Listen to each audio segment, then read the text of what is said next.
मैं आज़ादी के लिए अपने प्राण गंवाने वाले उन सभी वीरों और वर्तमान में हमारे देश की सीमा पर खड़े हुए वीर जवानों को प्रणाम करते हुए अपनी कविता शुरू करता हूँ। मन तो मेरा भी करता है झूमू नाचो गाँव में, मन तो मेरा भी करता है झूमू नाचो गाँव में। अमृत महोत्सव वाले सौ गीत सुनाऊं मैं, लखनऊ वाले महोत्सव वाले सौ गीत सुनाऊं मैं। लेकिन सरगम वाला वातावरण कहाँ से लाऊं मैं, मेघ बल्हारों वाला अंतःकरण कहाँ से लाऊं मैं दामन में दर्द तुम्हारे अपने लेकर बैठा हूँ, मैं दामन में दर्द तुम्हारे अपने लेकर बैठा हूँ।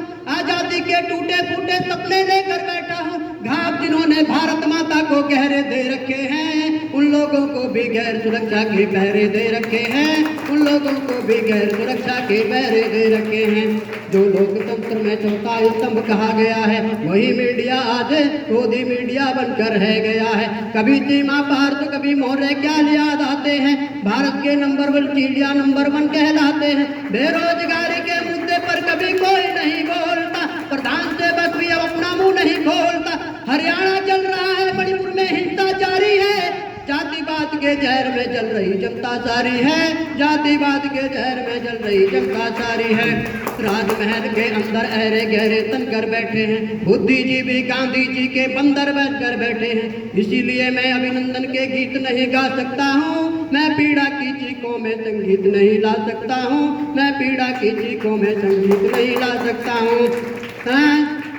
इससे बढ़ के श्रम की बात नहीं हो सकती थी, आजादी के परवानों पर घात नहीं हो सकती थी। जो बलिदानी शेखर को आतंकी कह जाता है, पत्थर पर से नाम हटाकर कुर्सी पर रह जाता है, पत्थर पर से नाम हटाकर कुर्सी पर रह जाता है। गाली की भी कोई सीमा है, कोई मर्यादा है, ये घटना तो देशद्रोह की परिभाषा से ज्यादा है। मेरी आंखों में पानी है, सीने में चिंगारी है, राजनीति में कुर्बानी के दिल पर ठोकर मारी है।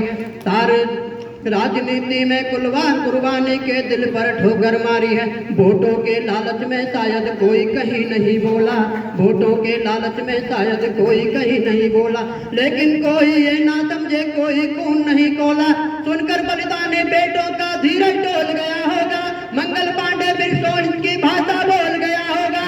सुनकर हिंद महासागर की लहरें तड़प गई होंगी, शायद बिस्मिल की गजलों की बहरें तड़प गई होंगी। नील गगन में कोई पुच्छल तारा टूट गया होगा, अशफाकुल्लाह की आंखों में लावा फूट गया होगा, अशफाकुल्लाह की आंखों में लावा फूट गया होगा। चुपके चुपके रोया होगा संगम तीरथ का पानी, आंसू आंसू रोई होगी आंसू आंसू रोई होगी धरती की चूनरदानी।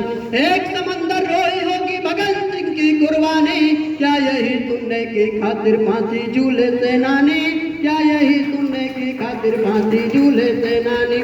जहां मरे आजाद पार के पत्ते खड़क गए होंगे, जहां मरे आजाद पार के पत्ते खड़क गए होंगे, शायद शेखर जी के बाजू फड़क गए होंगे, शायद स्वर्ग में शेखर जी के बाजू फड़क गए होंगे। पलटो पलटो उनकी निंदिया भाग गई होगी, फिर से पिस्तौल उठा लेने की इच्छा जाग गई होगी, पिस्तौल उठा लेने की इच्छा जाग गई होगी। मैं दिनकर की परंपरा का चारण हूँ, भूषण की शैली का अल्प उदाहरण हूँ, इसीलिए मैं तम के गीत नहीं गा सकता हूँ, मैं सूरज का बेटा तम के गीत नहीं गा सकता हूँ। चंद्रशेखर आजाद एक ऐसा क्रांतिकारी जिसने अपने माता पिता के लिए वो वाक्य लिखे जो दूसरे किसी भी क्रांतिकारी के जीवनी में नहीं देखने को मिलते। एक बार की बात है, चंद्रशेखर आजाद आजादी के लिए लगे हुए थे, तो उनके गांव से आकर के माता पिता की सूचना लेकर के कोई आया और उनको सूचना दी कि आजाद तुम्हारे माता पिता को 2 वक्त की रोटी नहीं मिल रही है, इस संदूक से जो तेरे पास है लूटा हुआ धन है, उसमें से थोड़ा पैसा निकाल और अपने माता पिता को इतना धन तो भेज कि उनको रोटी मिल सके। तो चंद्रशेखर आजाद ने कहा क्या है गाँव वालों, इस संदूक में से तुम्हें 1 रुपया नहीं मिलेगा, और क्या माता पिता मेरे हैं और क्रांतिकारों के भी हैं, जब वो पैसा नहीं ले सकते तो मैं भी अपने माता पिता को पैसा नहीं दे सकता। यदि हाँ तुम मेरे माता पिता को खाना ना दे सको तो मुझे आकर खबर करना, मैं 2 गोली अपने माता पिता के सीने में उतार करके चला आऊंगा।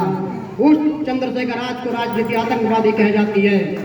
अब शेखर महायज्ञ का नायक गौरव भारत भूखा है, शेखर महायज्ञ का नायक गौरव भारत भूखा है, जिसका भारत की जनता से रिश्ता आज लहू का, जिसके जीवन के दर्शन ने हिम्मत को परिभाषा दी, इनकलाब को जिसके पिस्तौल की गोली ने इनकलाब को भाषा दी, जिसने धरातला में वाली क्रांति निकेतन कर डाली, आजादी के हवन कुंड में अग्नि चेतन कर डाली, इकलौता बेटा एक आजादी के कारण जो माता का इकलौता बेटा होकर भी आजादी के रण में था, इकलौता बेटा होकर भी उसके आंगन में नहीं था, इकलौता बेटा होकर भी उसके आंगन में नहीं था, जिसको खूनी मेहंदी से भी जहर रचाना आता था, जिसको खूनी मेहंदी से भी जहर रचाना आता था, आजादी का योद्धा केवल चने चने खाता था।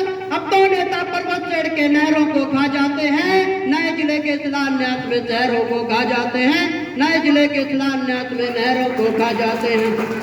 अमृत महोत्सव वाला जो ये मंदिर खड़ा हुआ होगा, अमृत महोत्सव वाला ये जो मंदिर खड़ा हुआ होगा, शेखर इसकी बुनियादों के नीचे पड़ा हुआ होगा। आजादी के कारण कभी गोरों से, आजादी के कारण कभी गोरों से बहुत लड़ी है रे, शेखर की पिस्तौल किसी तीरथ से बहुत बड़ी है रे, शेखर की पिस्तौल किसी तीरथ से बहुत बड़ी है रे। जो भारत माँ की जय के नारे गाने वाले हैं, जो भारत माँ की जय के नारे गाने वाले हैं, राष्ट्रवाद की गरिमा गौरव ज्ञान सिखाने वाले हैं, जो नैतिकता के मूल्यों का मर्दन करते रहते हैं, जो नैतिकता के मूल्यों का मर्दन करते रहते हैं, जो छोटी छोटी बातों पर संसद में अड़ जाते हैं और शहीदों के मुद्दे पर संसद में लड़ जाते हैं। 75 दिनों तक अमृतकाल का रथ लेकर जो घूमे हैं, आजादी के पत्थर पूजे हैं, चूमे हैं, मणिपुर घटना पर चुप बैठे हैं, सबके मुंह पर ताले हैं। हम तो समझा करते थे कि ये तो हिम्मत वाले